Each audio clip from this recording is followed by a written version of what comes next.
माझ्या हातामध्ये तुम्ही जे बघताय ते आहे बटन मशरूम. मशरूमच्या प्रकारापैकी सगळ्यात जास्त खर्च करून उगवलं जाणारं मशरूम म्हणजेच बटन मशरूम.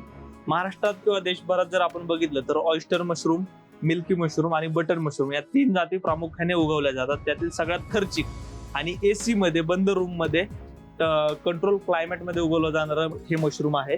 तुम्ही जर बघितलं तर ह्या ज्या रॅक आहेत ते अगदी लाकडाचे बनवलेले आहेत. हे जर तुम्ही पिशव्या बघितल्या त्यामध्ये कंपोस्ट आहे, मशरूम उगवलेलं आपल्याला दिसेल. पण यातून आपल्याला असं वाटतं की अगदी जुगाडू पद्धतीने हे मशरूम उगवलेलं आहे. आणि यातील सगळ्यात जास्त खर्च जो आहे तो एसी साठी होतो, बंद रूम साठी होतो. यासाठी खूप कमी तापमान लागतं आणि यामुळेच महाराष्ट्राच्या जे तापमानामध्ये ओपन क्लायमेटमध्ये हे मशरूम येत नाही. जसं की ऑयस्टर मशरूम साधारणतः 20 ते 25 डिग्रीच्या आसपास जरी तापमान असलं तरी ऑयस्टर मशरूम येऊ शकतं, शेडमध्ये येऊ शकतं. पण बटन मशरूम या क्लायमेटमध्ये येऊ शकत नाही, म्हणून त्यासाठी एसी आवश्यक असतं. जर या आपण बेडचा जर विचार केला तर साधारणतः यामध्ये गांडूळ खत आहे किंवा कोंबडी खत आहे, लेंडी खत आहे. आणि वरती जे बघितलं, वरती आपण हा जो प्लॅटफॉर्म बघतोय तर इथं कोकोपीट आपल्याला दिसतंय. जसं ऑयस्टर मशरूम चं बेड आपण भरतो त्याच पद्धतीनं त्यामध्ये कल्चर टाकून पिशवी बांधून ठेवली जाते. 15 ते 20 दिवसानंतर साधारणतः जसं त्याचं बुरशी ग्रो व्हायला लागेल तसं ती पिशवी सोडली जाते आणि त्यानंतर 5-6 दिवसामध्ये साधारणतः हे मशरूमची पहिली हार्वेस्टिंग होते. आता जर आपण बघितलं तर अशा पद्धतीनं हे मशरूम ग्रो झालेलं आहे.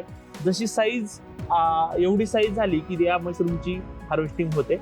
आणि जसं ऑयस्टर मशरूमच्या 3 हार्वेस्टिंग होतात त्याच पद्धतीनं बटन मशरूमच्या सुद्धा 3 हार्वेस्टिंग होतात. आणि साधारणतः तुमची 10 किलोची बॅग असेल, 10 किलो कंपोस्ट आणि कोकोपीट असेल तर साधारणतः एवढ्या त्याच्यातनं एका 10 किलोच्या बॅगेतनं तुम्हाला साधारणतः 2 ते 2.5 किलो पर्यंत मशरूम हार्वेस्ट होऊ शकतं. आणि या मशरूमची किंमत बाजारात जर बघितली तर 100 रुपये किलोच्या पेक्षा जास्त आहे. किंवा जसं मार्केट आहे तुमच्या ज्या मार्केटमध्ये मागणी जास्त आहे त्या मार्केटमध्ये तुम्हाला जास्त दरही मिळू शकतो. परंतु सगळ्यात महत्वाची गोष्ट म्हणजे सगळ्यात जास्त खर्चिक आणि कोट्यवधी रुपये खर्च करून हे युनिट उभारले जातात. सर्वसामान्य शेतकऱ्यांना किंवा ज्या नवीन उद्योजकांना ह्या मशरूमचं प्रोडक्शन करायचं आहे त्या शेतकऱ्यांनी किंवा त्या तरुणांनी व्यवस्थित योग्य नॉलेज घेऊन, ट्रेनिंग घेऊनच या व्यवसायामध्ये उतरणं गरजेचं आहे.